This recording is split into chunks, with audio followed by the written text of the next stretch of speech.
Assalamualaikum warahmatullahi wabarakatuh. Saya dengan Dia Ayu Puspitasari. Untuk memenuhi UTS Studi Kelayakan Bisnis, saya akan mempresentasikan terkait dengan PT Multiply yang dinyatakan pilot di tahun 2013.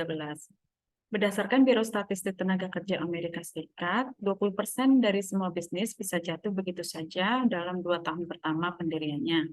Sementara 45% atau hampir setengah dari semua bisnis runtuh dalam 5 tahun pertama dan 65% tidak berhasil melewati 10 tahun perusahaan. Hanya 15% bisnis yang berhasil melewati 15 tahun usia perusahaan. Berdasarkan penjelasan di atas, saya akan membahas terkait perusahaan Multiply yang merupakan perusahaan yang berasal dari Amerika Serikat yang dinyatakan pilot di tahun 2013. Setelah didirikan pada bulan Desember tahun 2003 oleh Peter Pezaris, Michael Gertz, David Hertz, dan James Price di Boca Raton, Florida, Amerika Serikat, Multiply, sebuah perusahaan yang fokus terhadap kebutuhan berjejaring sosial yang para anggotanya ini berhasil menjadi primadona, para pemburu media sosial di era 2000-an awal.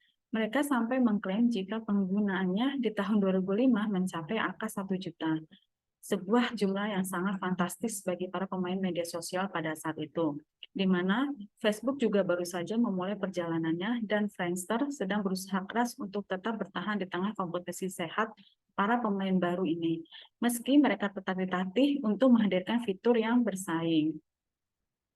Jika dilihat dari sumber daya manusia yang berada di belakang Multiply, seperti Stefan Magdalinski, beliau adalah CEO, dan Kenneth Shaw, CTO, dan ratusan penggawa digital strategis, serta para campaigner yang berusaha memberikan dedikasi maksimal terhadap Multiply. Platform ini bisa dibilang mendulang sukses ketika memulai perjalanan bisnisnya. Dengan sumber daya manusia yang berapi-api dalam hal digitalisasi, komunitas serta didominasi muda-mudi usia belia yang sebagian besar berlatar belakang sebagai pegiat hiburan, membuat Multiply menjadi pilihan bagi mereka yang ingin intens berkomunitas dalam jejaring sosial untuk bisa mencurahkan isi kepalanya melalui tulisan, video, maupun lagu. Ya, Multiply sebenarnya agak lebih kaya ketimbang Facebook di kala itu, karena di dalam platform ini kita bisa upload lagu. Meski seiring berjalannya waktu, Multiply mendapat macam-macam senggolan dari mereka para pendekar hak cipta. Kembali ke soal sumber daya manusia, sepertinya para penggawa Multiply di era awal perjalanan terfokus terhadap fitur hiburan bagi para penggunanya. Mereka belum terpikirkan untuk mengemas paketan lain yang lebih seksi dan lebih menjadi primadona di masa kini, yaitu seperti marketplace. Jadi, sumber daya manusia atau SDM Multiply bisa dibilang hanyalah tumpukan pemuda-pemudi visioner untuk masalah entertainment, konten, dan features. Mereka tidak visioner dalam hal roadmap, key performance indicator, serta bisnis strategi bisa dibilang kurang piawai. Ini sangat disayangkan sekali. Pasar Multiply yang terbesar ada di negara Indonesia dan Amerika sendiri sebagai negara asal Multiply hanya menempati peringkat kedua dalam soal jumlah user, pasar, serta pemasaran. Multiply yang sejak awal dimanjakan oleh fitur hiburan membuat Multiply kadang dianggap sebagai embrio jejaring sosial yang fungsinya hanya digunakan untuk berkomunitas, menjalin pertemanan, update foto, upload video, serta upload lagu. Jadi, ketika Multiply Pusat memutuskan untuk memindahkan kantor pusatnya ke Indonesia di bulan Desember tahun 2011 dan ingin mencoba menjadi marketplace yang fokus terhadap penjualan barang-barang bersifat pribadi para penggunanya, mereka tidak berhasil meraih pasar yang tepat. Mengapa? Karena market Multiply sudah terbentuk sebagai entitas yang ingin berjejaring sosial, maka dari itu para pengguna lama Multiply yang dijanjikan oleh perusahaan tersebut bahwa fitur upload artikel pada blog Multiply, foto, video, serta lagu tiba-tiba itu ditiadakan.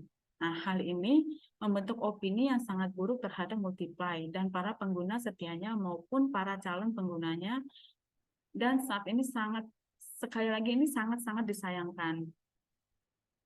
Multiply Indonesia yang dipimpin oleh Daniel Tumiwa sebagai Country Manager Multiply Indonesia menyatakan perusahaan tersebut pilot di bulan April tahun 2013. Daniel mengklaim bahwa Multiply user hingga saat mereka dibubarkan jumlahnya sebesar 2,3 juta orang dan jumlah unik visitor mereka per bulan adalah sebanyak 7 juta orang. Akhirnya, Multiply secara resmi mengumumkan bahwa Multiply Internasional dan Multiply Indonesia sebagai Multiply Pusat tutup di tanggal 26 April tahun 2013. Mereka dinyatakan pilot dan tidak sanggup lagi melanjutkan perjalanannya. Sebagai platform e-commerce, Multiply dihitung dari sejak mereka rilis di bulan Desember tahun 2003 dan tutup pada April 2013. Hanya mampu bertahan selama 9 tahun.